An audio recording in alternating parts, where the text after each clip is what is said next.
नमस्कार. मी डॉक्टर सचिन उदमले. सध्या अहिल्यानगर येथे भूलतज्ञ आणि इंटेन्सिव्हिस्ट म्हणून काम करत आहे आणि त्याचबरोबर अहमदनगर सोसायटी ऑफ ॲनेस्थेशॉलॉजिस्ट याच्या सेक्रेटरी पदावर कार्यरत आहे. तर ह्या पदावर कार्यरत असताना मला असं वाटलं की आमच्या संघटनेमधील जे काही अ, सहकारी आहेत, तर ह्या सहकाऱ्यांच्या जीवनाबाबतीमध्ये आपण काही गप्पा मारू शकतो का? किंवा त्यांच्याबद्दल जाणून घेऊ शकतो का? तर त्या निमित्ताने ही एक संकल्पना माझ्या डोक्यात आली. तर आज आपण या निमित्ताने एक पहिला पॉडकास्ट तुमच्यासाठी घेऊन येत आहोत. तर या पॉडकास्टसाठी आज आपल्याबरोबर गप्पा मारण्यासाठी माझे सहकारी अशोक कराळे सर या ठिकाणी आलेले आहेत. तर मी त्यांचं खूप खूप स्वागत करतो. तर डॉक्टर अशोक कराळे हे गेले कित्येक वर्षापासून अहिल्यानगरमध्ये भूलतज्ञ म्हणून कार्यरत आहेत, सेवा देत आहेत आणि त्याचबरोबर नगरमधीलच अमर्त्य हॉस्पिटल या ठिकाणी ते डायरेक्टर म्हणून देखील काम करत आहेत. तर धन्यवाद सर, तुम्ही परत एकदा या पॉडकास्टसाठी आलात. तर येस. तर मला असं अशोक तुला विचारावं वाटेल की तुझं नक्की बालपण कुठे गेलं? मी पहिल्यापासूनच मी अहिल्यानगर जिल्ह्यातच लहानाचं मोठा झालो आहे. लहानपण माझं भिंगार या गावी गेलं. प्राथमिक शिक्षण, माध्यमिक शिक्षण भिंगारमध्येच झालं आणि त्यानंतर मग मी 11वी-12वीसाठी म्हणून अहिल्यानगरमधील रेसिडेन्शियल ज्युनियर कॉलेजला मी ॲडमिशन घेतलं आणि मग त्यानंतर MBBS आणि पोस्ट ग्रॅज्युएशन. म्हणजे मूळचा तू पूर्णपणे अहिल्यानगर पूर्ण व्हायचा मी आहे. अहिल्यानगरचाच आहे हां, म्हणजे पहिल्यापासून. आपण पहिले त्याला अहमदनगर असं म्हणायचो आणि हो. आता रिसेंटलीच अहिल्यानगर असं नामकरण झालेलं आहे. तर छान. म्हणजे मला ॲक्च्युली तुला तुझ्या बालपणात घेऊन जायला आवडेल की तुझं जे काही तू म्हटलंस की प्राथमिक शिक्षण वगैरे अहिल्यानगरमध्ये झालं. तर ते कसं होतं? म्हणजे तुझे काही आठवणी असतील जसं की मित्रमंडळी किंवा शिक्षक किंवा तुझी अ, जोपासना कशी सुरू झाली त्याबद्दल काही सांगशील? आमचं जसं मूळ गाव पाथर्डी तालुक्यातील आहे. पण वडिलांच्या जॉबनिमित्त आम्ही भिंगार या गावात शिफ्ट झालो. त्यांचा जॉबही तिथेच होता आणि मग त्यामुळे सर्व शिक्षण भिंगारमध्येच झालं. भिंगारमधील कॅन्टोन्मेंट बोर्डाची जी शाळा आहे, प्राथमिक शाळा, त्यात 1ली ते 4थीपर्यंतचं शिक्षण झालं आणि तो काळ म्हणजे आता तसं विचार केला तर खूपच आत्ता आपण मागे पाहिलं तर असं वाटतं की खूपच मजा करत होतो त्यावेळेस. मित्रमंडळी, शाळेत खेळणं, एकच शिक्षक असायचे आणि 1ली ते 4थीपर्यंत तेच शिक्षक असायचे. त्यामुळं तो जो त्यांचा धाक आणि त्यांच्याविषयीचा जो आदर म्हणजे दोन्ही गोष्टी एकत्रच चालायच्या, की ते रस्त्याने जरी कुठे दिसले तरी अजूनही थोडंसं हे वाटतं की अरे सर आले आपले. खरं आहे, खरं आहे. की नक्की. तर तो फेज म्हणजे त्यानंतर ती फेज परत तशी कधी आलीच नाही असं वाटतं, की पहिले ते लहानपणीचे दिवस तसे खूपच छान गेले आणि बरेचसे मित्र जे तेव्हा जोडलेले आहेत ते अजूनही आहेत. ते एक खूप भाग्याची गोष्ट वाटते. नक्कीच. आपण ज्यावेळेस बालपणामध्ये जातो, मला पण तू म्हटल्यानंतर मला माझ्या बालपणातलं आठवलं, की आमचे प्रिन्सिपल सर पण खूप स्ट्रिक्ट होते आणि आमच्या शाळेच्या म्हणजे गावातील बाहेर एक छोटी शाळा होती, तर आम्ही युज्युअली तिकडे क्रिकेट खेळायला जायचो. तर इतका धाक असायचा, की लांबून जरी सर येताना दिसले, तर आमच्या मुलांना कळून जायचं आणि सगळं ग्राउंड मोकळं होऊन जायचं. सगळेजण लपून जायचे. हो. सर निघून गेल्यानंतर परत आमचं क्रिकेट सुरू व्हायचं. तर नक्कीच ह्या बालपणीच्या आठवणी खूपच मजा देऊन जातात. तर त्यातलं एखादं कोणी तुझा खास आठवणीतला मित्र, कारण की बऱ्याच वेळेस काय असतं की आपण जसं ओघामध्ये पुढे शिक्षण घेत जातो, तर ते मित्र सुटत जातात. तर अजून कोणी तुझ्या कॉन्टॅक्टमध्ये आहे का? भरपूर जण आहेत ओके. आणि आता एक जयराम म्हणून माझा एक मित्र आहे, वैभव आहे, राहुल आहे. तर हे म्हणजे आम्ही बालवाडीपासनं 4थीपर्यंत तर आम्ही एकाच वर्गात होतो आणि तेव्हापासून एकत्र खेळणं, शिक्षकही तेच आमचे सर्वांचे. त्यामुळं शाळेच्या बाहेरही आम्ही पूर्ण एकत्रच असायचो. त्याच गप्पा, शाळेत असं झालं, शाळेत तसं झालं आणि ते खूप म्हणजे एकदम भावांसारखंच रिलेशन होतं ते, जरी आम्ही मित्र असलो तरी. आणि खूप मजा यायची त्यावेळेस. खूप छोट्या-छोट्या गोष्टींमध्ये खूप आनंद वाटायचा. मातीतच खेळायचो. खेळणी कमी असायची आणि मातीत जास्त असायची खेळायला आणि तीच ॲक्च्युली खूप मजा होती बालपणाची. आणि नंतर शाळेत गेल्यावरही बऱ्याचपैकी गाव छोटं असल्यामुळं तीच मुलं परत शाळेतही तुझ्याबरोबर. बरोबरच बरोबर. असायची. त्यामुळे ते बॉन्डिंग वर्षानुवर्ष पुढे वाढतच गेलं आणि गाव छोटं असल्यामुळं फक्त एखादा मित्र कमी जास्त व्हायचा किंवा तो दुसऱ्या वर्गात गेला, दुसऱ्या गावी शिफ्ट झाला. पण मॅक्झिमम तरी तेच मित्र असायचे. त्यामुळं छोटं गाव असल्यामुळे खूप कनेक्ट एकमेकांशी खूप चांगला राहिला. खूप अशी कोणी दूर गेले नाहीत. आणि अजूनही मी ह्याच शहरात काम करत असल्यामुळे ते लोक अजूनही भेटतात. वा वा वा, खूपच छान. 2 वर्षातनं जरी भेटले तरी शेवटी त्या आठवणी आपल्या जाग्या होतातच. त्यामुळं तो खूपच सुवर्ण काळ होता असं वाटतं कधी पण. आणि तुझा सुवर्ण काळ तो जो आहे तो अजून पण पुढे चालू आहे, हे पाहून जुने खूप आनंद मित्र वाटला. भेटणं आणि ते कायमस्वरूपी बरोबर राहण्याचे सारखा आनंद नाही. आणि मला आवडेल की एखादं कोणी शिक्षक, की जसं म्हणतो ना आपण की आपल्या काळामध्ये आजकालचे तर जमान्यात बघितलं तर शिक्षकांना मुलांना शिक्षा करणं हे आता खूप जोखमीचं हो. झालं आहे. म्हणजे पॅरेंट देखील असे आहेत की माझ्या मुलाला का शिक्षा दिली असं म्हणायला मागे पुढे बघत नाही.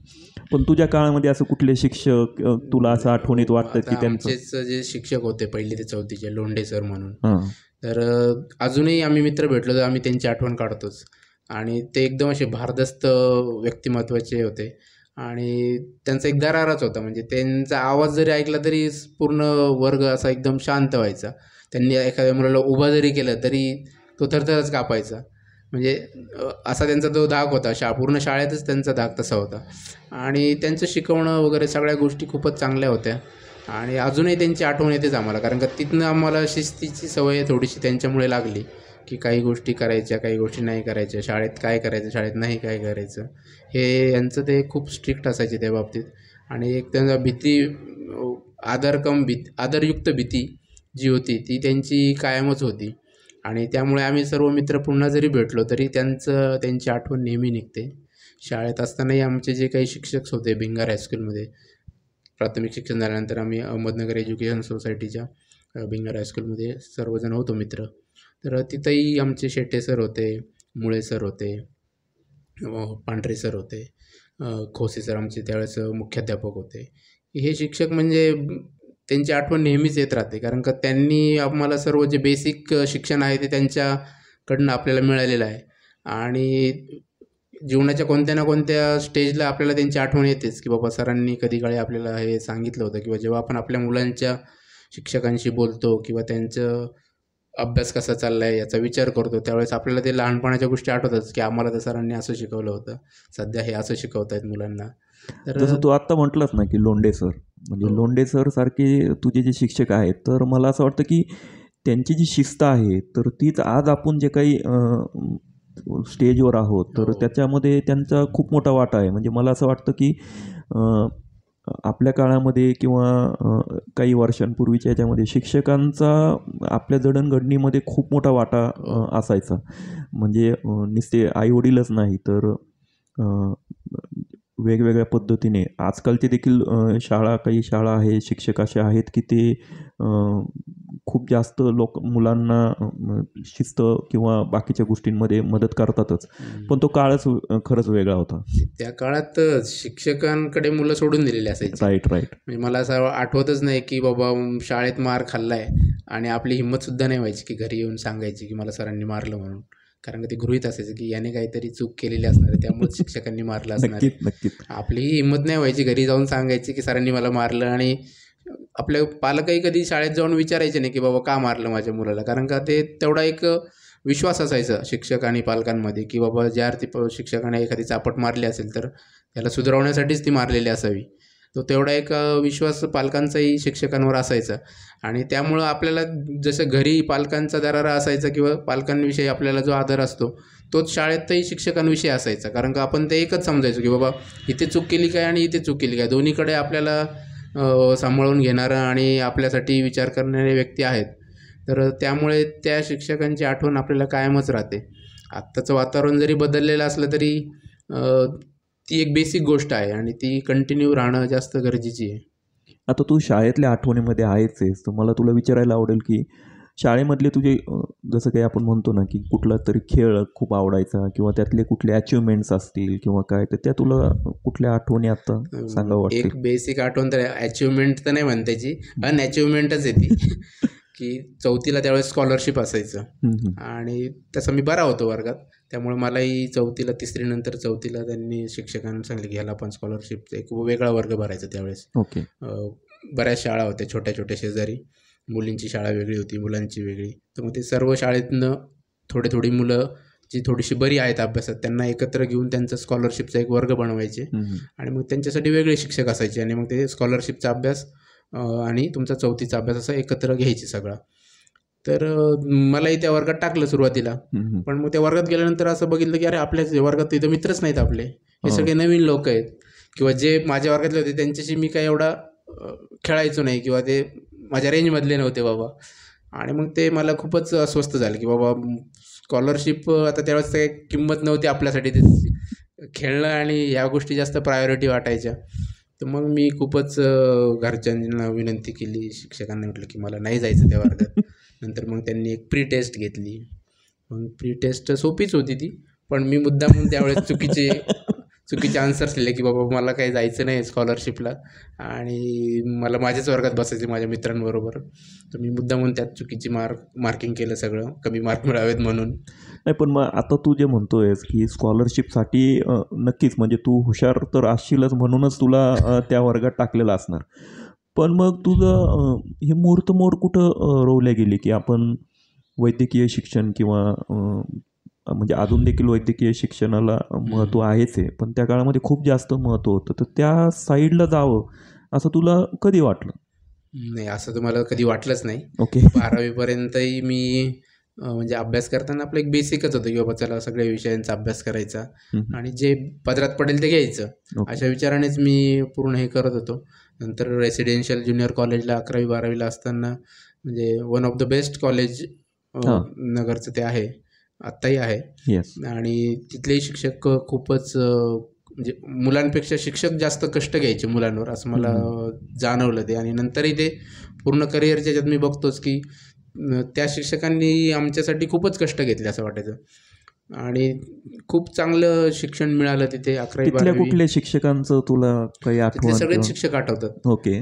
पी.जी. शिंदे सर होते, महांडोळे सर होते, की जे सोमवंशी सर होते, काळे सर होते आम्हाला केमिस्ट्रीला, की हे सर्व शिक्षकांनी आम्हाला म्हणजे खूप जीव तोडून शिकवलं.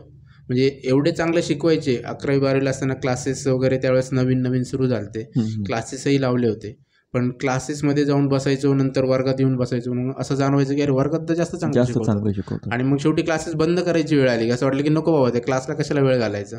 त्यामुळे वर्गातच आम्ही ॲक्च्युली खूप सर्व शिकलो आणि बेसिकच शिकून त्याच बेसिसवर MBBSला ॲडमिशन मिळालं. त्याच्यासाठी खूप असे एक्स्ट्रा एफर्ट कधी घ्यावे लागले नाही. शिक्षकांनी जे शिकवलं त्यातनंच एंट्रन्सलाही चांगले मार्क मिळाले नशिबाने आणि MBBSला ॲडमिशन मिळालं. मग कधीच आहे तुझं MBBSचं ॲडमिशन? MBBSचं ॲडमिशन माझं 2002 सालीचं. 12वी 2002ला संपली आणि लगेचच ॲडमिशन मिळालं MBBSला. आणि मला असं वाटतं बघ की 12वीपर्यंतचे जे आपले शिक्षक असतात तर ते आणि नंतरचे शिक्षक याच्यामध्ये खूप मोठा डिफरन्स आहे बघ. म्हणजे 12वीपर्यंतचे शिक्षकांचा आहे ना आपल्यावर खूप मोठा पगडा असतो की त्यांच्या खूप साऱ्या गोष्टी आपल्याला इन्स्पायर करत असतात, जे की मला असं वाटतं की जेव्हा आपण प्रोफेशनल करिअरकडे जातो. 11वी-12वी ही आपली थोडीशी ट्रान्झिशनल फेज असते. एक प्राथमिक शिक्षणातनं आपण थोडंसं काय म्हणतात त्याला वैज्ञानिक शिक्षणाकडे जास्त झुकलेला असतो किंवा ब्रांच वाईज ते डिव्हिजन, कला क्षेत्र किंवा वाणिज्य क्षेत्र, विज्ञान क्षेत्र. आणि त्याच्यात आल्यानंतर आपल्याला ते थोडंसं आपलं रिफाईन टीचिंग असतं थोडंसं आणि ती ट्रान्झिशनल फेज असते 11वी-12वीची. आणि ती मला असं वाटतं की जास्त महत्त्वाची असते की तिथेच आपल्याला ॲक्च्युली आपला कल कुठे आहे हे समजायला सुरुवात होते. आता तुझं सांगितलं की शिक्षणाच्या बाबतीमध्ये तू ओघाने घडत गेल्या गोष्टी किंवा तू जे काही करत होता त्याच्यातनं तुला भेटत घेतल्या. पण मला असं वाटतं की शिक्षणाव्यतिरिक्त देखील आपले आता जसं तू कला, वाणिज्य या शब्द वापरले, तर कलेच्या बाबतीमध्ये किंवा इतर काहीतरी आपली एक आवड असते आपण जे म्हणतो, तर त्याच्या काही आठवणी आहेत का की बाबा प्राथमिकमध्ये तुला एखाद्या शिक्षकाकडनं वाटलं किंवा कुठेतरी काहीतरी तुमच्या ट्रीप झालेल्या असतील किंवा आता तू नगरमध्येच होतं असतं, नगरच्या पण आजूबाजूला खूप साऱ्या गोष्टी आहेत, तर त्यातल्या कुठल्या तुमच्या मित्रमंडळींच्या आठवणी किंवा तुला त्या आवडल्या असं काही सांग. कलेविषयी आमच्या शाळेत चित्रकलेचे खूपच छान शिक्षक होते भिंगार हायस्कूलमध्ये आणि ॲक्च्युली त्यांची चित्रकला बघूनच चित्रकलेविषयी ॲक्च्युली आवड खूप निर्माण झाली आणि ती शिकवायची खूप छान. त्यानंतर त्यांचे काही उन्हाळ्याच्या सुट्टींमध्ये काही कोर्सेस असायचे तेही आम्ही केले होते. आमचे जयराम म्हणून जो माझा मित्र आहे त्याची चित्रकला खूप चांगली आहे आणि आमच्या वर्गात आम्ही दोघंजणं त्यातल्या त्यात थोडेसे चित्रकलेत बरे होतो आणि शिक्षक आमचे खूपच म्हणजे त्यांचीच चित्रकला एवढी भारी होती ना की ते बघून असं वाटायचंच की आपण शिकलंच पाहिजे ही गोष्ट. अजून करतोच का नाही? अजूनही करतो जशी वेळ भेटेल तसं. आता सध्या तरी असं होतं की स्वतःला करण्यापेक्षा मुलांच्या आग्रहापोटी करावं लागतं.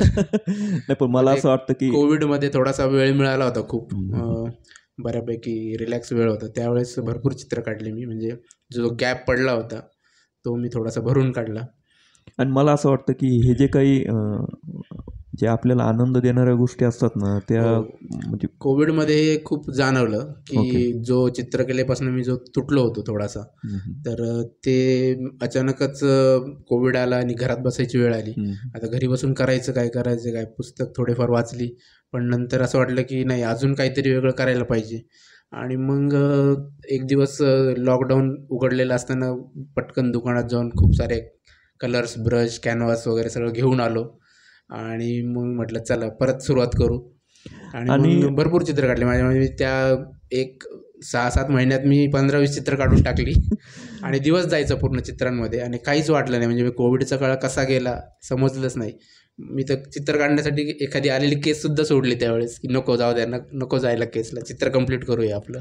नक्कीच. मला पण आता तुझं कोविडचा जेव्हा तू विषय घेतलास तेव्हा मला माझ्या आयुष्यातली गोष्ट आठवली की मला गाणे खूप आवडायचे. म्हणजे गाणे ऐकायला मी तासोनतास गाणे ऐकायचो. इवन मी जेव्हा MBBS करत होतो तर त्यावेळेस नुकतंच FM सेवा सुरू झाली होती मुंबईमध्ये आणि छोटेसं एक इन्स्ट्रुमेंट मिळायचं त्याच्यामध्ये फक्त FM लागायचं. तर ते आमच्या रूममध्ये 24 तास ते चालू असायचं असं म्हटलं तरी हरकत नाही आणि त्याच्यावर गाणी लागायची. आणि मला असं वाटतं की माझा आवाज काही तेवढा चांगला नाही आहे परंतु गाणे म्हणायला मला खूप आवडायचे. पण प्रोफेशनली म्हणण्यापेक्षा तसं कुठलंही शिक्षण घेतलेलं नव्हतं. पण कोविडमध्ये तू जसं म्हटलास की खूप जास्त स्ट्रेस होता, पुढे काय होईल हे माहिती नव्हतं. मग अशा याच्यामध्ये मला असं वाटतं की आपण जे काही आपल्याला आवड ज्या आहेत किंवा कला आपल्याला जे वाटतात त्यांनी खूप सर्वांना साथ दिली. म्हणजे मला आठवतं की मी देखील फेसबुकवर लाईव्ह जाऊन खूप सारे गाणे गायलेले आहेत आणि मला मग त्याच्यामधून देखील मला आनंद मिळाला, माझा स्ट्रेस कमी झाला. नक्कीच. आणि मी तर म्हणेल तुला की मला आवडेल ॲक्च्युली तुझे सगळे चित्र पाहायला आणि ही कला कंटिन्यू ठेव असं पण मी तुला नक्कीच कला तर सांगेन. आपण सर्वांनीच जोपासली पाहिजे. आता एका ठिकाणी मी ऐकलं होतं की तुम्ही चांगले सिंगर नसले तरी चालेल, तुम्ही चांगले चित्रकार जरी नसले तरी पण तुम्हाला चित्र काढता येत आहेत, 2 शब्द गाता येत आहेत, हे जर तुम्हाला जमत असेल किंवा तुम्हाला एखादं वाद्य तुम्हाला वाजवता येतंय, जरी तुम्ही त्यात परफेक्ट नसला पण तुम्हाला ते येतंय. पण हे जर तुम्हाला येत असेल तर जेव्हा तुम्ही ते श्रोते म्हणून एखाद्याचं चित्र बघता किंवा एखाद्याचं गाणं ऐकता किंवा एखादं संगीत ऐकता तर तुम्ही चांगले श्रोते होऊ शकता. जर तुमच्याकडं त्या कलेविषयी बेसिक ज्ञान जर असेल ना तुम्ही ॲटलिस्ट श्रोते म्हणून तरी चांगले राहता. त्यामुळं कला तुटकी फुटकी का असे ना किंवा कमी दर्जाची का असे ना पण ती जोपासली पाहिजे. नक्कीच. मी आता तुला डायरेक्टली घेऊन जाईल परत तुझ्या शिक्षणाकडे की तुझं MBBSचं शिक्षण कुठे झालं? MBBSला मी गव्हर्नमेंट मेडिकल कॉलेज मिरजला होतो. ओके. MBBS तिथं कंप्लीट झालं आणि ते पण खूपच म्हणजे एन्जॉय केलं. MBBSचे मित्रही खूप चांगले मिळाले. ओके. आणि एकदम सर्वसामान्य घरातली मुलं होती.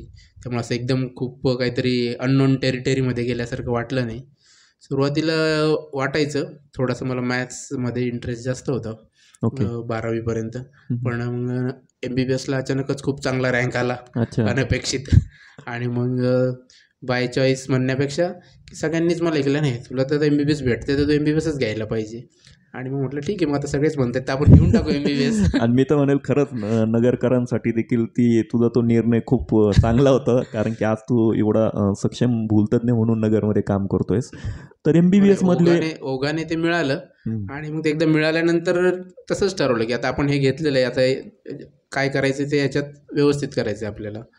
आणि पुढेही अनुभवात नाही तेच जाणवलं की आपण जो निर्णय घेतलाय किंवा आपला जो निर्णय घरच्यांनी म्हणा की सर्वांनी जो निर्णय घेण्यासाठी आपल्याला मदत केली की तू हा निर्णय घे बाबा डॉक्टर होण्याचा, आणि त्याचा फायदाच झाला. एकदा पडल्यानंतर जीव तोडून लक्ष देऊन किंवा सिन्सिअरली आपण ते करत राहिलो तर त्यातनं चांगलंच अचीव्ह होतं. आणि MBBSही खूप चांगल्या कॉलेजला मिळालं. मित्रही खूप चांगले मिळाले. वातावरणही तिथलं खूप मित्रांबद्दल चांगलं सांग ना होतं. काहीतरी. कारण कारण मला मला हे निश्चित म्हणजे सांगायला तुला आवडेल की इवन आता आपण अहिल्यानगरमध्ये आल्यानंतर किंवा फुल्ली प्रोफेशनल याच्यामध्ये आल्यानंतर पण मित्रमंडळी खूप होतात, खूप सारे कॉन्टॅक्ट्स वाढतात. पण MBBS मधले मित्र आहेत ना हे खूपच खूपच स्पेशल असतात. स्पेशल असतात असं मला वाटतं. कारण की 12वीपर्यंत तुम्ही एका चौकटीमध्ये असता, घराच्या सानिध्यामध्ये असता आणि अचानक तुम्ही कुठल्या तरी वेगळ्या ठिकाणी जाता आणि त्यावेळेस नुसतं शिक्षणच नाही, हो. परंतु आपले दैनंदिन जीवनामध्ये जे काही अडचणी येत असतात तर त्यांना सपोर्ट करणारी एक चांगली टीम तयार होते. तर हो. मला आवडेल की तुझे MBBS मधल्या मित्र MBBSचा काळ त्यांच्याबद्दल. खूपच चांगला होता. सुरुवातीला तर मी प्रत्येक मित्राला किंवा जे आमच्या बॅचमधली मुलं होती प्रत्येकाला विचारायचं, "अरे तू का आलास MBBSला?" कारण का मलाही तो प्रश्न पडलेला होता, की हां, मी इथं का आलोय? का आलोय? बऱ्याच जणांची उत्तरं अशी मजेदार असायची, "नाही, नाही डॉक्टर म्हणजे भारी असतंय, खूप फेमस व्यक्ती असतात शहरातले आणि मग त्यामुळे मला डॉक्टर व्हायचं काहींचा समज असा असायचा, की नाही या क्षेत्रात पैसा खूप आहे अच्छा. आणि प्रतिष्ठा पण खूप आहे, त्यामुळे मला डॉक्टर व्हायचं आहे. मग एखादाच असा भेटायचा, की नाही, नाही मला समाजाची सेवा करायची आहे आणि म्हणून मला हा प्रोफेशन वाटतंय. मग मी तरी थोडासा कन्फ्यूज होतो, की नक्की आपल्याला काय काय करायचं आहे करायचंय? आणि त्यामुळे मी बऱ्याचशा माझ्या मित्रांना हे विचारत राहायचो नेहमी. असंच बोलण्याच्या ओघात विषय निघाला, की मी विचारायचो, "मग तू का आला रे MBBSला?" मग ते मस्त मजेशीर उत्तर ऐकायला मिळायची प्रत्येकाकडनं आणि खूपच चांगला ग्रुप झाला होता आमचा MBBSचा. सर्व वेगवेगळ्या शहरातली मुलं होते. प्रत्येकाची लँग्वेज वेगळी. कोल्हापूर, सांगलीकरांची भाषा वेगळी, जळगाव, खानदेशवाल्यांची वेगळी, नगरची तर एकदमच वेगळी, वेगळी. मुंबईवाल्यांची, मुंबई त्या भागातल्या मुलांची भाषा वेगळी आणि ते म्हणजे थोडं महाराष्ट्राची पूर्ण पूर्ण महाराष्ट्रच शिकायला मिळालं असं असं ते वातावरण हां, होतं नक्कीच. आणि प्रत्येक जिल्ह्यातली मुलं असल्यामुळं तिथलं खाणं-पिणं सगळंच तो एक खूप मुलं छान सुट्टीला विषयाचा हां, सुट्टीला सुट्टीला गेले की गेल्यानंतर घरून घरनं काहीतरी घेऊन यायचे आणि ते प्रत्येक एरियाचं स्पेसिफिक असायचं राइट, एखादा राइट. पदार्थ आणि ती आणि खूप मजा यायची म्हणजे वाटच बघायची एखादा घरी गेलाय ना की हा उद्या येणार आहे घरनं नाही मग मला हा काहीतरी सर्वांसाठी खायला प्रेक्षकांना घेऊन येईल. देखील सांगायला आवडेल मला, की हा जो आता ही गोष्ट सांगितली ना, हे MBBS मधले मला वाटतं की जे काही क्रीम डेज असतात ना, तर त्या डेजमधले असते. कारण की आमच्या इथं देखील समजा आता एक मित्र होता, तर तो विदर्भातनं यायचा. हम्म. तर विदर्भातनं मग त्या ठिकाणची इवन आपले जे काही घरात बनणारे जे पदार्थ असतात ते बनवण्याची सेम पदार्थ पण बनवण्याची पद्धत वेगवेगळी असते. म्हणजे तू असं व्हायचं ना की तो येऊन ते चिवडा वगैरे असे मोठे मोठे पाकिटं घेऊन यायचा, त्याच्या बॅगमध्ये ठेवलेले असायचे आणि संध्याकाळपर्यंत तर सगळं फस्त होऊन जायचं. म्हणजे दॅट वॉज द डेज असं.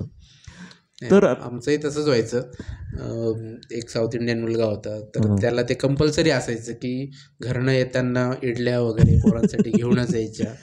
इवन सांगली कोल्हापूरमध्ये तिकडे भडंग वगैरे हां. तिकडे थोडंसं जे आपल्या इकडे नाही मिळत जास्त तर ते पहिल्यांदाच तिथे गेल्यावर खाल्लं आणि त्याचं वाटलं अरे हा भारीच प्रकार आहे. तसंच विदर्भातली मुलं येताना मग ते मस्त संत्र्यांच्या वड्या वगैरे घेऊन यायचे.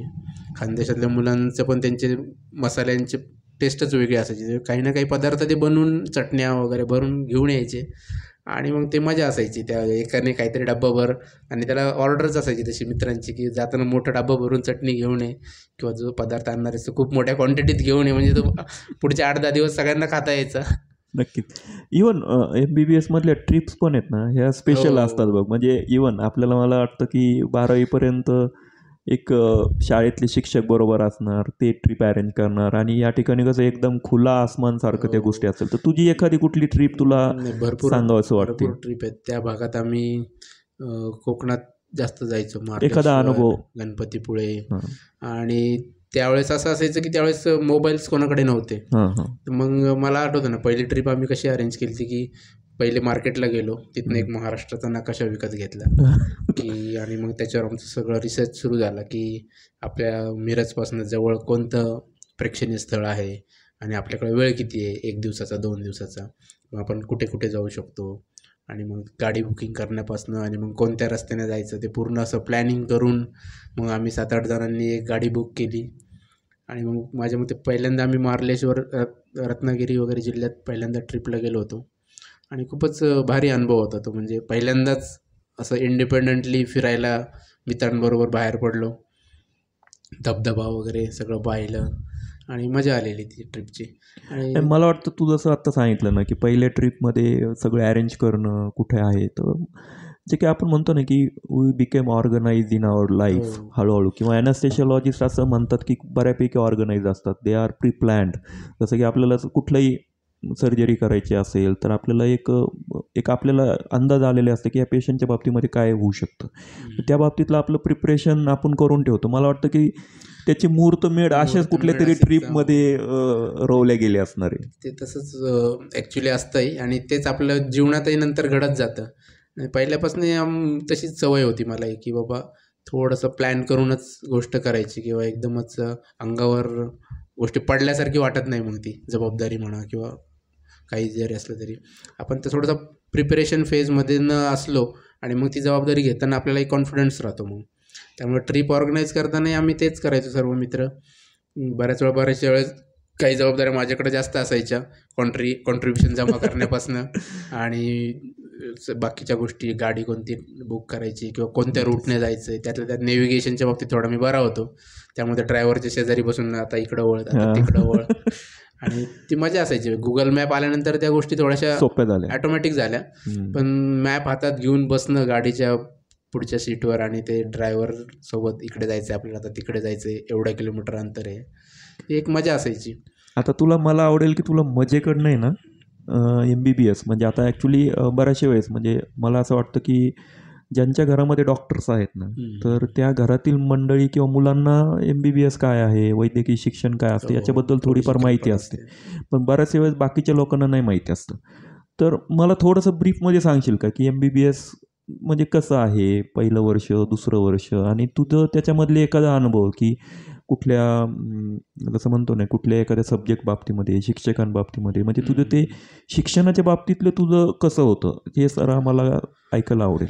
नाही, तर MBBS मध्ये तरी सुरुवातीला बेसिक सब्जेक्ट असतात सगळे, ॲनाटॉमी, फिजिओलॉजी, बायोकेमिस्ट्री, हे फर्स्ट इयरचे सब्जेक्ट असतात आणि ते एकदमच मूळ आहेत. त्या सब्जेक्टमध्ये तुम्हाला एक्सलन्स जेवढं तुम्ही अचीव करणार तेवढं तुम्हाला सेकंड इयर सोपं जातं. सेकंड इयरचे सब्जेक्टही बऱ्यापैकी बेसिकच आहेत, त्यात एक स्टेप वरचे. त्यातही तुम्ही फर्स्ट इयरला जर तुम्ही चांगला परफॉर्म केलेला असेल तर तुम्हाला सेकंड इयर थोडं सोपं जातं. सेकंड इयर तुम्ही बेटर केलं तर तुम्हाला थर्ड इयर सोपं जातं. आणि त्यातल्या त्यात ॲनाटॉमी हा विषय मला खूप आवडायचा. त्यात थोडेसे आपल्याला ड्रॉइंग्स वगैरेचा पार्ट होता त्याच्यामध्ये. चित्रकलेची तुझी आवड होती. हिस्टॉलॉजीच्या डायग्रॅम्स वगैरे काढावं लागायच्या आणि त्याच्या जर्नल्समध्ये आपल्याला ते बोन्सचे डायग्रॅम्स काढावं लागायचे. त्यामुळे तो आपोआपच तो विषय आवडायला लागला. आणि पण आता तू जसं म्हणतोयस की वेगवेगळे जसे तू सब्जेक्ट सांगितलेस, पण ॲनेस्थेशिया हा काही MBBS मध्ये पूर्ण सब्जेक्ट नाहीये. मग ॲनेस्थेशियाकडे तू कसा वळलायस? ती पण खूप मजेशीर गोष्ट आहे. सेकंड इयर झालं, थर्ड इयर झालं. थर्ड इयरला गेल्यानंतर आपल्याला बेसिक क्लिनिकल विषय समजतात सर्व, गायनेकॉलॉजी म्हणा, ऑप्थॅल्मॉलॉजी, मेडिसिन, सर्जरी. आणि ॲनेस्थेशियाचं माझ्यामध्ये एखादा अर्धा चॅप्टर असतो फक्त की ॲनेस्थेशिया नावाचा हा प्रकार असतो बाबा, याची गरज असते ऑपरेशनच्या आधी, एवढंच बेसिक नॉलेज होतं. आणि मग नंतर MBBS पासआउट झाल्यानंतर इंटर्नशिप सुरू झाली आणि इंटर्नशिपच्या प्रोग्राममध्ये एक ॲनेस्थेशियाची पोस्टिंग होती 10 दिवसाची. आणि ते सगळेजण सांगायचे की अरे काय नसतं, जायचं सरांना भेटायचं आणि घरी जायचं, सर सही करून टाकतात म्हणे, ते काय तुला कंपल्शन करत नाही, ते खूप चांगले लोक आहेत ॲनेस्थेटिक सर, ते काही तुम्हाला दाबून धरत नाहीत किंवा ड्युटी करा असंही म्हणत नाही कधी. पण मग माझा इंटरेस्ट ॲक्च्युली असा होता की मला ऑपरेशन्स पाहायचे होते की ऑपरेशन्स होतात कसे. पूर्ण थर्ड इयरपर्यंत तर ओटीत खूप वेळा जायचोच मी, पण म्हटलं अजून जवळ आपल्याला बघायला भेटतील, मग हे 10 दिवस तरी कशाला चुकवायचे. म्हणून मग मी आमच्या कॉलेजच्या HODना जाऊन भेटलो. त्यांना म्हटलं सर मला ॲनेस्थेशियाची पोस्टिंग करायची. मग त्यांनाही कळालं की हा आपला असंच काहीतरी सांगतोय. ते म्हटलं अरे काय नाही, तू ये 10 दिवसांनी, तुला देतोसही मी. नाही म्हटलं मी सर मला यायचंच आहे, म्हटलं मला ओटीतच यायचं आहे. बरं, मग ते म्हटलं ठीक आहे, मग ये उद्या सकाळी. आणि मग त्यांना असं वाटलं की हा काही येणार नाही, आता डायरेक्ट 10व्या दिवशीच उगवेल सही घ्यायला. आणि गेलो मी दुसऱ्या दिवशी. त्यांना आश्चर्य, अरे तू कसं काय आलास? बरं ठीक आहे, आला तर चल. मग ओटीत ते घेऊन गेले, आणि मग त्यांनी बरोबर हेड एंडला उभा केलं आणि त्यावेळेस थोडेसे मॉनिटर्स वगैरे कमी असायचे. मग त्यांनी आपलं बेसिक, तुला बी पी पल्स. घेता येतो का? हां येतो. मग चल बी पी BP घेऊन सांग घेतला. मला किती आहे, एक हात पल्सवर ठेव.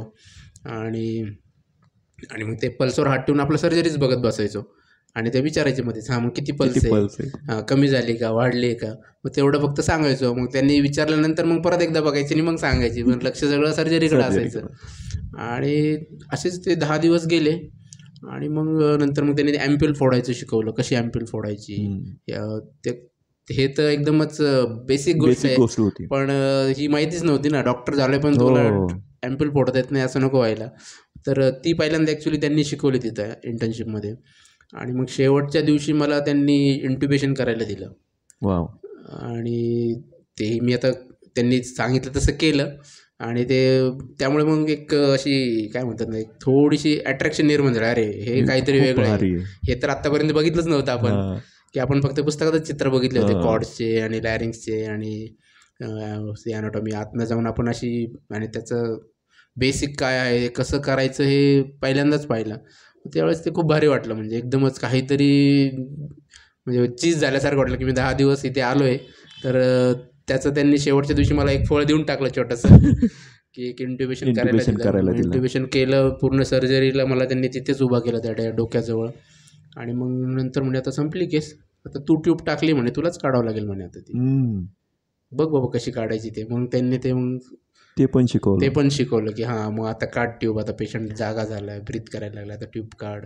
नक्कीच. तर तो मला एक खूप मला भारी आता एक्सपिरियन्स होता. प्रेक्षकांना सांगायला आवडेल की वैद्यकीय शिक्षण मध्ये म्हणजे भूलशास्त्र हा जो विषय आहे हा खूपच इंटरेस्टिंग यासाठी आहे की आम्ही भूल देताना काय करतो की पेशंटचं जे रेस्पिरेशन आहे, जेव्हा आम्ही पूर्ण भूल देतो तेव्हा सगळं आमच्या हातामध्ये असतं, आमच्या हातातल्या बॅगेमध्ये असतं. आणि जेव्हा ऑपरेशन संपतं तर त्याचं परत रेस्पिरेशन त्याला देण्याचं काम जे आम्ही भूलतज्ञ म्हणून सगळे करत असतो, हे खूपच म्हणजे आनंददायी आहे. म्हणजे समोरच्याचा श्वास आपण हातात घ्यायचा आणि ऑपरेशन झाल्यानंतर परत त्याला बहाल करायचं, यासारखं सुख दुसरं मला वाटतं काही नसेल. आणि तू ते इंटर्नशिपमध्येच अनुभवलं. तो फील घेतल्यामुळे एक अट्रॅक्शन, थोडंसं क्युरिओसिटी निर्माण झाली की ॲनेस्थेशिया हा एक थोडासा वेगळा प्रकार आहे की जो आपण एवढ्या MBBS मध्ये जे विषय वाचलेत त्यापेक्षा इथले स्किल्स थोडेसे कसा गेलास तू? म्हणजे भूल म्हणजे तुझं ॲडमिशन कुठे झालं? माझं किंवा ॲक्च्युली तसं म्हटलं तर बाय एक्सक्लुजन मी ॲनेस्थेशियापर्यंत पोहोचलो. ओके. सुरुवातीला सर्जरी ही ब्रांच खूप आवडायची मला किंवा ते वाचायचोही खूप सर्जरीविषयी जास्त आणि इंटरेस्टही होता. पण मग इंटर्नशिप झाली. इंटर्नशिपमध्ये बघितलं की बाबा रेसिडेन्सी कशी असते सर्जन लोकांची. आणि मग ते असं वाटलं की यार आपल्याला हे जमेल की नाही यार. खूपच हेक्टिक प्रकार आहे हा. रात्र ते जागायचे बिना आंघोळीचे, बिना ड्रेसिंग आणि ते. आणि असं वाटलं की नाही यार हे आपल्याला नाही व्हायचं, आपण ह्याच्यापेक्षा थोडा वेगळा विचार करू काहीतरी. मग असं करत करत एक बाय एक्सक्लुजन बाबा ही ब्रांच जमेल का आपल्याला, नाही जमणार. आणि ते ऑब्झर्वच करायचो ना इंटर्नशिप चालू असताना किंवा त्यानंतर मी मेडिकल ऑफिसर म्हणून नगर सिव्हिलमध्येच 1 वर्ष काम केलं. त्यावेळेस मी बाकीच्या सर्व ब्रांचेस बघायचो की कोणत्या ब्रांचचं काम कसं चालतंय, त्यांची जबाबदारी किती असते, त्यांना कष्ट किती घ्यावे लागतात आणि त्यातनं त्यांना सॅटिस्फॅक्शन किती मिळतं आहे, हे सर्व ऑब्झर्व करत करत जाताना असं वाटलं की नाही यार आपल्याला थोडं वेगळं काहीतरी करायला पाहिजे. आणि मग मी बाय एक्सक्लुजन हळूहळू ॲनेस्थेशियाच्या जवळ पोहोचलो. ओके. पण मग ॲडमिशन कुठं घेतलं? लकीली मग प्रिपरेशन केल्यानंतर मला KEM Saint GS Medical College Mumbai इथे ॲनेस्थेशिया डिप्लोमाला ॲडमिशन मिळालं. ओके. नशिबाने खूपच चांगल्या कॉलेजला ॲडमिशन मिळालं. हो नक्कीच. आणि मग ते मी ग्रॅब केलं. अशी फेज आली होती प्रिपरेशनच्या काळात की नको आता आपण पॅराक्लिनिकलच करूया, की नकोच क्लिनिकल ब्रांचेस, रिलॅक्स राहूया, खूप अभ्यास झाला आता. पण मग बरंच झालं. अचानक ॲनेस्थेशिया काउन्सिलिंगला गेलं असताना अचानक ॲनेस्थेशिया पुन्हा एकदा डोळ्यापुढं आलं. आणि मग म्हटलं अरे आता घेऊनच टाकू आपल्याला. एक थोडीशी त्याच्याविषयी अट्रॅक्शन निर्माण झालेलंच होतं आणि मग ते कम्प्लीट झालं. आणि मग ॲडमिशन घेतल्यानंतर आणि KEMमध्ये सेंट जीएस मेडिकल कॉलेजमध्ये गेल्यानंतर एकदमच म्हणजे खूपच ओव्हर जॉय झाला. ओके. खूपच चांगलं वाटलं की एकदम आपला निर्णय हा परफेक्ट ठरला आपल्यासाठी. तिथली काही आठवण म्हणजे KEMच्या आठवणी तर खूप आहेत. एक म्हणजे खूप नावाजलेलं मेडिकल कॉलेज आहे ते. आणि ते जेवढं नावाजलेलं आहे तेवढं ते तुम्हाला देतं सुद्धा. म्हणजे तेवढं शिक्षणही तिथलं खूप चांगलं आहे आणि त्याचा मी प्रत्यक्ष अनुभव घेतला आहे. एखादी कुठली केस ऑपरेशनमधली किंवा ती तुला खूप इन्स्पायर करून गेली, की जसं आता तू म्हटलंस की तू ॲडमिशनच्या वेळेसच यू आर इन्स्पायर्ड आणि तू खूप जॉयफुल तसं होतास. स्पेसिफिक सांगणं खूप अवघड आहे, कारण का KM हे खूप सारे खूपच केसेस. हो हो. खूप मोठं हॉस्पिटल आहे आणि एकाच दिवशी खूप साऱ्या ऑपरेशन्स चालू ऑपरेशन्स व्हायचे. आणि डिपार्टमेंट वाईज आमच्या पोस्टिंग्स असायच्या. एक महिन्याच्या, 1 महिना न्यूरोसर्जरीमध्ये, 1 महिना गायनॅकमध्ये, 1 महिना ENTला, 1 महिना कार्डिॲकला, हां ना. असं ते रोटेशन चालू राहायचं. आणि खूपच व्हरायटी ऑफ सर्जरीज आणि व्हरायटी ऑफ आणि ॲनेस्थेशियाविषयी पण जेवढ्या काही ॲनेस्थेशियामध्ये टेक्निक्स आणि प्रोसिजर्स आहेत तेवढ्या कंपल्सरी तुम्हाला शिकायला मिळतातच तिथे. आणि खूप शिक्षकही खूप चांगले होते. खूप हेल्दी वातावरण होतं एज्युकेशनसाठी आणि ॲनेस्थेशिया शिकण्यासाठी. त्यामुळे ते खूपच छान. आता तू तिथलं शिक्षण संपून, बट ऑब्व्हियसली तू आता अहिल्यानगरमध्येच तू लहानाचा मोठा झाला आहेस आणि हो. त्यामुळेच नगरसारख्या ठिकाणी तू परत तुझी हे जे काही शिक्षण घेतलं आहेस तू भूलतज्ञ म्हणून, तर ते देण्यासाठी आला आहेस. तर मग इथं आल्यानंतर म्हणजे तू प्रॅक्टिस सुरू केल्यानंतर कशी होती? काय वाटतं? म्हटलं तुला सुरुवातीचा काही अनुभव आणि आता तुझे एवढे दिवस तू आता प्रॅक्टिस करतोयस. तर म्हणजे ह्या पूर्ण कालखंडाबाबतीत तुला काय सांगावं वाटेल? जसं जसं माझं डिप्लोमा ॲनेस्थेशिया संपत आलं, तेव्हा ते आमचे नीरव कोटक सर म्हणून माझे जे PG गाईड होते. तर ते सुरुवातीला त्यांना म्हणजे असंच आमच्या मित्रांच्या गप्पा चालू असताना ओघाने असं सांगण्यात आलं, की "नाही बाबा, मी तर आता जाऊन प्रॅक्टिसच करणार आहे आता इथून पुढे. बस आता आपण याच्यापुढे अजून मला शिक्षण नाही शिकायचं. घ्यायचं आणि आता मला डायरेक्ट प्रॅक्टिसच करायची." त्यावेळेस मला त्यांनी थोडंसं काउन्सिलिंग केलं, "अरे नाही, असं नको करूस. तू DNB कर. फ्रीलान्सिंग डायरेक्ट करणं थोडंसं रिस्की रिस्की आहे असतं. किंवा डिपेंडंट टाईप ऑफ जॉब आहे. तर तू अजून स्पेशलायझेशन कर, काहीतरी फेलोशिप कर वगैरे." असं त्यांचा सल्ला होता. पण माझं असं फिक्स होतं की आपल्याला येऊन पेरिफेरीलाच काम करायचं आहे. त्यामुळे खूप डिग्र्या एकावर एक डिग्र्या चढवण्यापेक्षा आपण बेसिकपासून सुरुवात करू. बेसिक स्किल आपण बऱ्यापैकी खूप चांगल्या पद्धतीने तिथे ॲक्वायर्ड केले होते, असं वाटत होतं. त्यामुळे असं वाटलं की आपण एवढं तर निभावून नेऊ शकू. त्याच्यामुळे असं वाटलं की नाही, आता पुढं शिकण्यापेक्षा आपण प्रॅक्टिसमध्येच उतरावं. ह्या हिशोबाने मग मी नगरमध्ये आल्यानंतर 1 वर्ष बॉन्ड केला. तो बॉन्ड मी नाशिक इथे कळवण या ठिकाणी कंप्लीट केला माझा पोस्ट ॲनेस्थेशिया बॉन्ड. आणि मग त्यानंतर मी नगरमध्ये प्रायव्हेट प्रॅक्टिस हळूहळू चालू केली. प्रॅक्टिसचाही अनुभव तसा खूप म्हणजे सुरुवात खूप चांगली झाली. खूप प्रॅक्टिससाठी खूप झगडावं नाही लागलं. ॲनेस्थेशियाच्या टीममध्ये ॲड झालो नगरच्या. नक्कीच. आणि खूप सपोर्टिव्ह लोक आहेत सगळे नगरच्या ॲनेस्थेशियामधली, आमच्या सोसायटीमधली. बऱ्यापैकी सर्वांनी सपोर्ट केला नवीन असतानाही. लोक सांगायची काही चुकलं तर म्हणजे सांगायची काही मदत लागली तर फोन कर बाबा बिंदास. त्यामुळे एक सपोर्टिव्ह वातावरण होतं. नक्कीच. आणि प्रायव्हेट प्रॅक्टिस करताना हे खूप गरजेचं असतं, कारण की भूल तज्ञ ज्या पद्धतीने काम हो, करतात, हो. भूल द्यायची असते, त्याच्यामध्ये खूप साऱ्या घडामोडी होऊ शकतात, उतार-चढाव होऊ हो. शकतात आणि अशा वेळेस जर तुमच्या मागे बॅकअपला एक चांगली टीम असेल किंवा जसं हो. आपण म्हणतो की अहमदनगर सोसायटी ऑफ ॲनेस्थेशिओलॉजिस्ट ही एक फॅमिली आहे. फॅमिली मेंबरसारखंच सगळेजण राहतात. तर ते एक मला वाटतं की इथलं वातावरण त्या बाबतीमध्ये त्या खूप छान बाबतीत आहे. खूप चांगलं आहे. इतर लोकांशी ज्यावेळेस बोलतो, कलिगशी, दुसऱ्या जिल्ह्यातल्या, दुसऱ्या राज्यातल्या, तर ते जाणवतं की आमचं खूप चांगलं चाललं आहे. असं मी त्यांना बऱ्याच वेळा म्हणतो की आमच्या इथं वातावरण खूप चांगलं आहे, हेल्दी आहे, प्रोफेशनल एथिक्स खूप मग सांभाळले इथून जातात. तू डायरेक्टर हा प्रवास काय म्हणजे बेसिकली आपण बघतो की भूलतज्ञ हे फ्रीलान्सर जे असतात ते वर्षानुवर्षे फ्रीलान्सिंग करत राहतात किंवा इतर तत्सम बाकीच्या गोष्टींमध्ये लक्ष घालतात, पण वैद्यकीय क्षेत्रामध्येच एखाद्या हॉस्पिटलचा आपण डायरेक्टर व्हावं, हे कुठून आलं? तेही पण असं काही ठरवून केलेलं नव्हतं. ओके. ओघानेच ते पण आलं. डॉक्टर अशोक शिंदे म्हणून मित्र आहेत.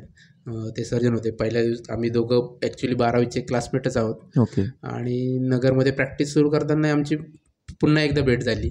आणि मग बरोबर केसेस करता करता असंच ठरलं की आपण मिळून एखादं हॉस्पिटल चालू करूया, की जिथे आपण आपल्या पद्धतीने काम करू शकू, आपल्या इच्छेने आणि आपल्या पद्धतीने. आणि तसा विचार करून मग आम्ही दोघांनी मिळून एक हॉस्पिटल चालू करायचा निर्णय घेतला आणि व्यवस्थित सध्या चालू आहे. ओके.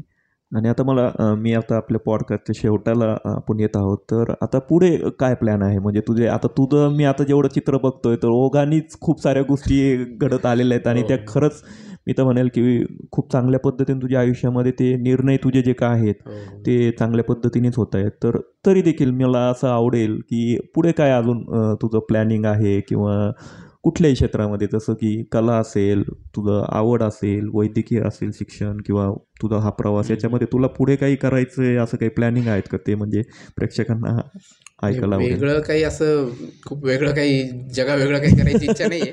पण जे आहेत, जे काम सध्या जी जबाबदारी समाजाने आपल्यावर टाकलेली आहे, ती आपण चांगल्या प्रकारे निभावलं हेच मला असं वाटतं की खूप मोठं अचिव्हमेंट आहे. शेवटपर्यंतही ॲनेस्थेटिस्ट म्हणूनच मला राहायचं आहे. आणि बाकीच्या गोष्टीत आपण आपल्या कला जोपासायची आहेच आहे. चित्रकला मला ॲक्च्युली जोपासायची खूप इच्छा आहे. तेवढा वेळ मी सध्या काढत नाही आहे. पण हळूहळू तो जो काही माझ्याकडे आता एक्स्ट्रा वेळ मला मिळेल तो मी त्याच्यासाठी वापरेल असं मला वाटतं आहे. आणि बाकीच्या गोष्टी तर येतातच ओघाने. बाकीचं मुलांचं बघा, फॅमिलीचं बघा, या सगळ्या गोष्टी ओघाने येतातच. आणि ॲनेस्थेशियामध्येच ॲक्च्युली असं वाटतं ना, मी खूप आनंदी आहे बुवा ॲनेस्थेशिया प्रॅक्टिसमध्ये. म्हणजे इतर पॅथीच्या मित्रमैत्रिणींना बघतो, तर त्यांच्याशी बोलण्याच्या ओघात त्यांच्याकडनं असं येतं, "यार तुमची ॲनेस्थेटिस्ट यार तुमची मजा आहे." ते असं म्हणतात आणि मी त्यांना तसं म्हणतो, "हो मग आमची मजाच आहे." पॉझिटिव्ह खूप आहे. इतरांचा समज कसा आहे मला माहीत नाही, पण माझा तरी असा समज आहे की anaesthesia practice is very good आणि त्यात मी आयुष्यभरही राहू शकतो, असं मला मनापासून वाटतं. नक्कीच. आणि पर्सनली माझ्यातर्फे तुला तुझ्या पुढील जीवनासाठी खूप खूप शुभेच्छा. तर आज जे काही आपण पहिला पॉडकास्ट म्हणून इथे हे रेकॉर्डिंग करतोय किंवा तुमच्याशी गप्पा मारतोय, तर हे करताना मला खरंच खूप छान वाटलं. बेसिकली यामागची कल्पनाच अशी होती की प्रत्येक व्यक्तीची एक स्वतःची स्टोरी असते आणि ती ऐकायला खरंच मजा येते. म्हणजे ती व्यक्तीची जडणघडण कशी घडली आणि त्यातल्या कुठल्या ना कुठल्या गोष्टी आहे ना तुम्हाला नक्कीच इन्स्पायर करतात. हो. आणि कदाचित जसं तू म्हटलास की तुझी चित्रकलेची आवड आहे. मला आठवतंय की मी त्या 2 एक्झाम असतात बघ, एलिमेंटरी आणि हो, मी पण दिलेल्या हां, तर आहेत ते त्या. दिलेल्या होत्या मी. मला आठवतंय की मी सदाफुलीचं खूप छान हो, हो. ते चित्र कॉमन चित्र काढायचो. असायचं ते. हो. इव्हन गुलमोहराचं पण माझं खूप छान चित्र काढायचो. मला नक्कीच आता असं वाटेल की अरे आपण आता जाऊन आपलं ते कुठे आहोत आपण नक्की त्या क्षेत्रामध्ये, मला नक्कीच आवडेल पाहायला. तर अहमदनगर सोसायटी ऑफ ॲनेस्थेशिओलॉजिस्ट अहिल्यानगर ह्याच्या या पहिल्या पॉडकास्टमध्ये तू तुझा वेळ दिला आहेस, तुझं लाईफ आमच्याबरोबर शेअर केलं आहेस, आपल्या मित्रमंडळीबरोबर शेअर केलं आहे. त्याबद्दल पुन्हा एकदा माझ्यातर्फे आणि आमच्या सोसायटीतर्फे, आपल्या सोसायटीतर्फे तुझे खूप खूप धन्यवाद. धन्यवाद. थँक्यू.